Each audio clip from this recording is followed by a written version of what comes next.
Yeah, who put me on the programme immediately after Claire? I mean, seriously. A keynote speaker with all this interesting research, and I'm actually one of the people in the room who's not an academic and not a researcher. I'm one of those people trying to support women and trying to figure out what the research means in that job, in terms of trying to actually bridge that gap.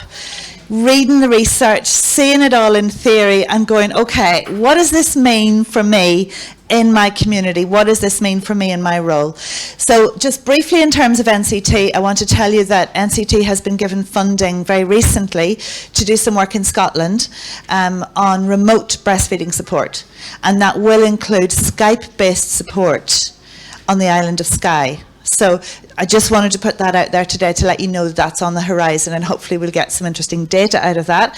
And Marlene is going to link with that project, so that's really helpful. But mostly what I want to talk to you about is what we're doing in Sure Start. And I manage the Sailor Sure Start project, which is in West Belfast. So we cover 3 wards of West Belfast: White Rock, Upper Springfield and Falls Park. And White Rock has the distinction of being the #1 most deprived ward in Northern Ireland for health. It used to be the multiple deprivation, it used to be #1, but we're #1 for health, and there's a couple of other, 5th for education and 9th for employment. So this is an area of high deprivation with legacy of the conflict issue. Some of you may have seen the documentary Ballymurphy. That's that community, okay? And the 3 red lines indicate where our 3 wards are. So 2 of our wards are very deprived. White Rock is the one to the right. Do you see the red line furthest to the right? Then Upper Springfield, which is nearly as deprived. And then we have this other ward, Falls Park, which is much more mixed. Still counts as a deprived ward, but there are pockets within there where there are lots of people who have degrees and who have good income and whatever, and that's contrasted with people who are either out of work or are working 40 or 45 hours a week on as and when contracts on minimum wage. The working poor, and that we give out food parcels every week. We're currently starting working on our Christmas toy parcels. This is a Western European country in 2018. This should not be happening, but it is, and that's the reality. In terms of breastfeeding, we know that women who are from lower incomes or who have not progressed as far in education are less likely to breastfeed. So we know that, and the reports say it all the time. So within 20% least deprived wards compared to the 20% most deprived. Sure Start areas compared to non-Sure Start areas. And within Sure Start areas, Sailor tends to win some of the awards for low breastfeeding. And I know that in the 2013 figures, White Rock was the ward that had the least number of mothers breastfeeding on discharge. I don't know if that's the same in the latest figures. Is it? Are we White Rock again? Okay, thank you, Janet. Okay, so we win the prize for the least breastfeeding in Northern Ireland. And Northern Ireland, I think, wins the prize for the least breastfeeding in these islands, and etc., etc. So, of course, as the Sure Start coordinator, I said, let's tackle breastfeeding, because we can really do that, can't we? So this is taken from the CYPSP website, which is a fantastic resource. It's got all sorts of statistical information about wards and communities right across Northern Ireland. And this is one of the graphs I took from it. It's their colours, so I would have changed the colours. But the orange one is the Northern Ireland figure. Okay, so that is the initiation figure across those years. And then those are my 3 wards. So that top one is Falls Park, which some years almost reaches the Northern Ireland average. And then the 2 deprived wards bump along the bottom. And I've just separated out White Rock to show it a bit more clearly.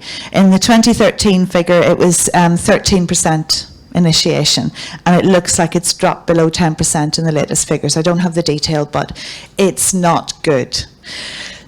So that's the challenge, and it's not just about initiation, because of course we have the duration fall off as well, and these are the Northern Ireland figures at duration, that actually, for the children who are started out being breastfed, by the time you get to 3 months, 6 months, a year, there are very few left, apart from the ones who are in Breastfeeding in Northern Ireland Facebook group, because they all keep going, or who are getting appropriate support. So when I was thinking about how would I do this, I wanted to understand how our figures fitted with the Northern Ireland figures. But the problem is, I was going to start out with a group of mothers who were breastfeeding and look at how they fell away, and that's not like for like with this, because this starts with all babies born in Northern Ireland. So what I did was I did some hand calculations based on roughly 25,000 births and how does the rate fall away for the babies who are breastfed. And that's what I wanted to compare our figures to. Breastfeeding can be really hard, especially in the early days. This is a famous photo that was shared by a photographer on Instagram to try and show that it's not all sweetness and light and, you know, supermodels having their hair done and breastfeeding at the same time. That is also true, but this moment happens to a lot of us in our breastfeeding journey. So I'm thinking about that, and I'm thinking about all of this evidence and research, some of which we've heard about today. And how do I, as a Sure Start manager with a reasonably small budget in a small community, how do I do something that makes a difference? So we already had a midwife, and that was absolutely brilliant, but our midwife was the first to say, I'm not a breastfeeding specialist. There are things that I can do, there are ways in which I can support local women, I can give information to women and their families and influencers, but there are moments when I need Barbara Spratt, or Angela Batty, or Liz Hood, or whoever the lactation consultant is. And actually, our women are very reluctant to go to somebody they don't know already. So that was one of the problems that we identified, is that accessing specialist support can be challenging. So the other thing is that in Sure Start, we know that relationships are key to everything. Programs don't change people, relationships change people. Where our mums can build a relationship with somebody that they get to know and that they trust, that seems to have an impact right through all of our work in Sure Start.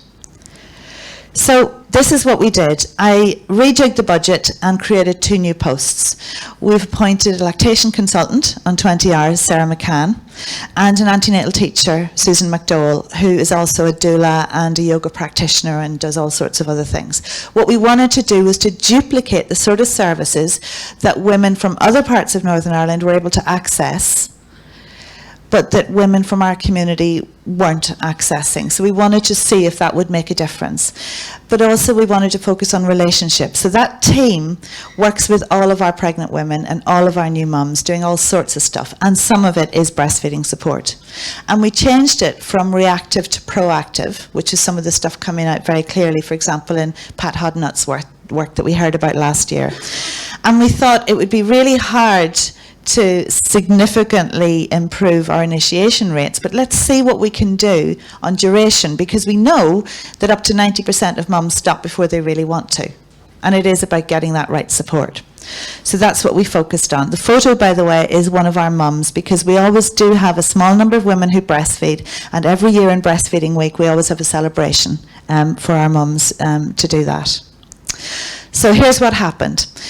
We kept audit data for calendar years, and we started this scheme in 2016. And that year, we supported 32 breastfeeding women, which was about 13% of all local births. So we know that across our 3 wards, around about 18 to 20% of mums breastfeed. So actually, we were reaching most of them, which was good. So here's what happened. I'm remembering the adjusted figure before for 6 months is that on average in Northern Ireland, around 20% of babies who start out breastfeeding are still getting breast milk at 6 months. Oh, value, percentage. It didn't show it. It should show 56%. So 56% of our mums. Press another button, do you think it'll come? No. So it must be just the computer reading the PowerPoint. So 56% of our women were still breastfeeding their babies at 6 months, which we thought was amazing.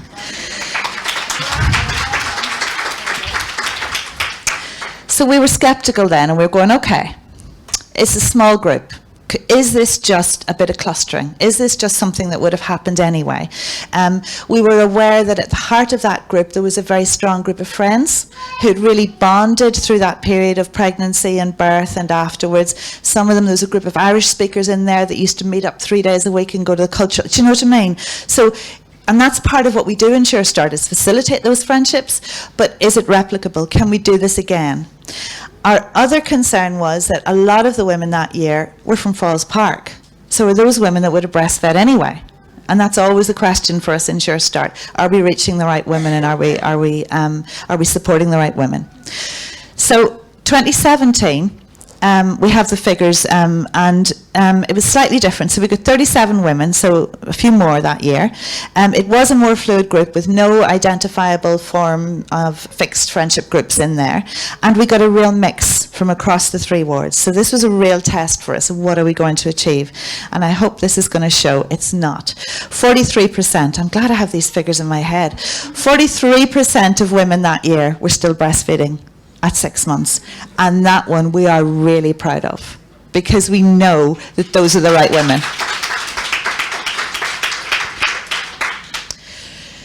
So to get those women through to 6 months was a combination of relationship-based approach, a proactive approach right from pregnancy right through, and the availability of a lactation consultant doing the ordinary everyday breastfeeding information. So we have our breastfeeding group every Thursday, but Sarah will text the parents at the weekend. She's available on the phone, and she can obviously see them face to face. We also do support a lot of women who are not from our area, but we keep the data on those women separately. So I'm really only focusing on our local women there.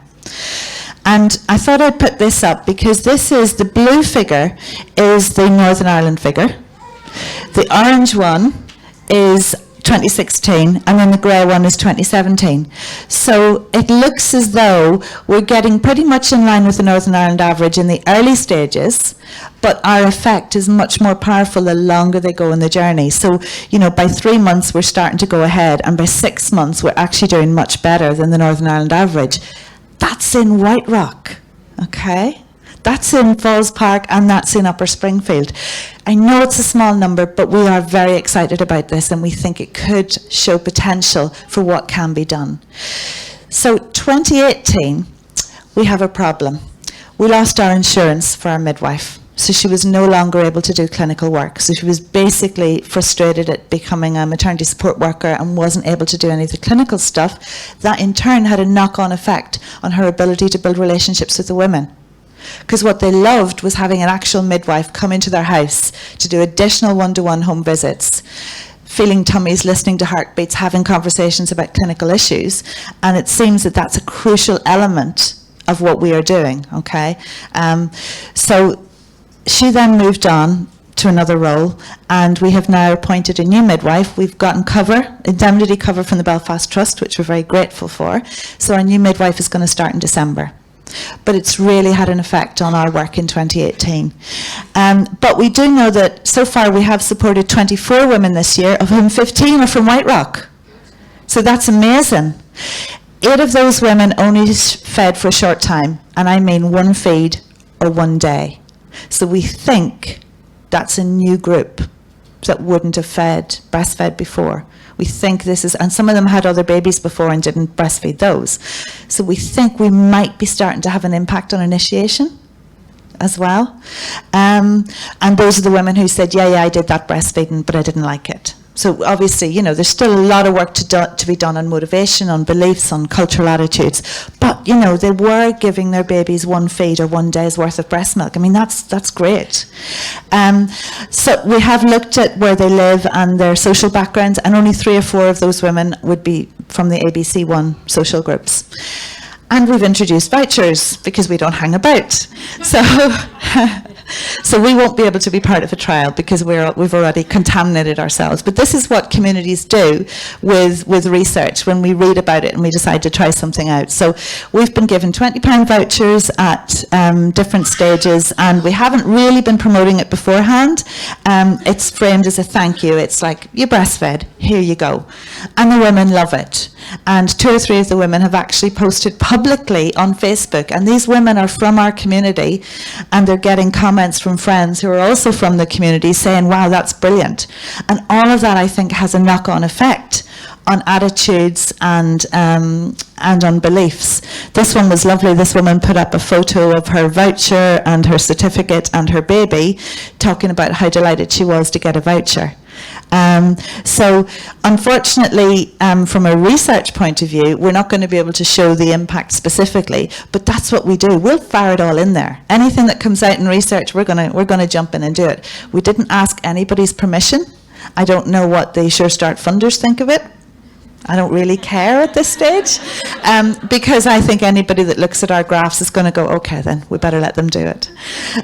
So what I wanted to finish with was just a little appeal to the researchers in the room to keep going, because we need it and it is meaningful in the real world. This is our team, and these are some of the women that we have been working with. This is Sarah, our lactation consultant, Susan, our antenatal teacher, and this is Nora, our former midwife, and they all worked so hard on this scheme. So thank you all very much.